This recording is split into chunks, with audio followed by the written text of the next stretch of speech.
السلام علیکم ورحمۃ اللہ۔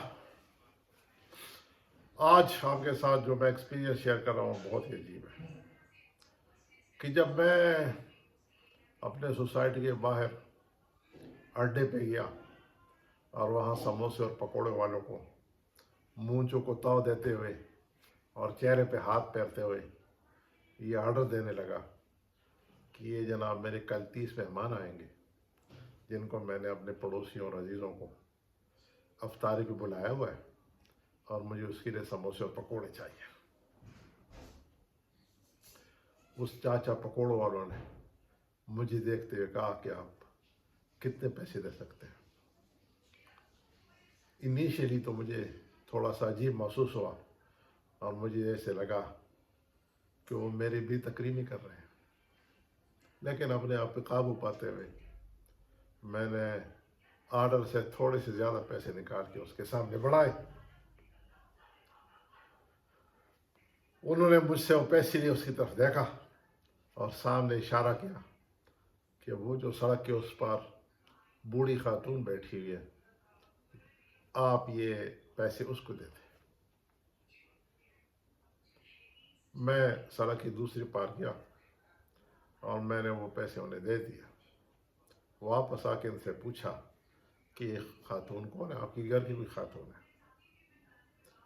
انہوں نے بتایا کہ ناگواری سے کہ یہ میری ماں ہے، میری بہن ہے، میری بیٹی ہے۔ یہ کس سے مانگ نہیں رہی، کافی دیر سے میں نے اس کو نشانے پہ لیا ہوتا، کسی سے مانگ نہیں رہی، لیکن اس انتظار میں ہے کہ ان کے گھر میں شاید افطاری کے لیے اور سحری کے لیے کچھ نہیں ہے۔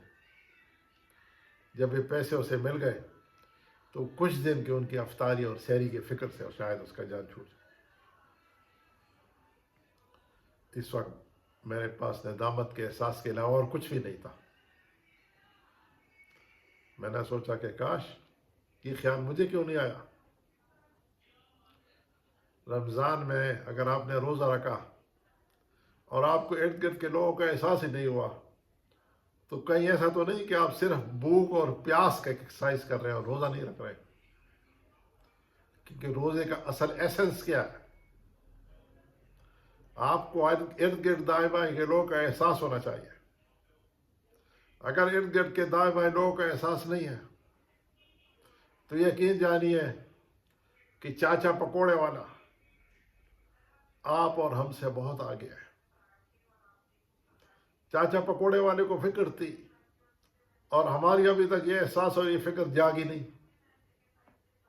اس لیے مجھے لگا کہ میں آپ سے یہ واقعہ شیئر کروں اور آپ کو بتاؤں کہ اگر یہ احساس ہمارا جاگ چکا ہے تو یقین جانیے ہماری یہ جو بھوک اور پیاس کی ایکسرسائز ہے یہ اللہ کو قبول ہو چکی ہے۔ اور اگر یہ احساس ہمارا نہیں جاگا، ہم ہزار روپے ان افطاریوں پہ اپنے ارد گرد کے امراء پہ خرچ کرتے ہیں اور دائیں بائیں کے غرباء کا ہمیں پرواہ نہیں ہے، خیال بھی نہیں ہے، ہمیں احساس ہی نہیں جاگا، تو لگ رہا ہے کہ ہم صرف اور صرف بھوک اور پیاس کے پریکٹس میں مبتلا ہے اور رمضان کی اصل ایسنس سے کوسوں دور ہے۔ اس لیے سوچئے، ذرا سوچئے، دائیں بائیں نظر دوڑائیے، آگے پیچھے دیکھیے، کہیں ایسا تو نہیں کہ آپ کے ارد گرد میں ایسے لوگ ہیں جو اس مہنگائی کے دور میں، اس قسم پرسی کے دور میں، ان مشکل حالات میں ان کے پاس کھانے اور پینے کے لیے، سحری اور افطاری کے لیے کچھ بھی نہیں، اور ہم ارد گرد پہ غیر ضروری اخراجات کر رہے ہیں۔ سوچئے ذرا۔ آپ اس وقت دیکھ رہے ہیں move and mind by Sajid Khan اور میں ہوں صاحبزادہ ساجد احمد۔ دعاؤں میں یاد رکھیے اور اس چینل کو دیکھتے رہیے، اپنا اور اپنے اس چینل کا خیال رکھیے۔ السلام علیکم ورحمۃ اللہ وبرکاتہ۔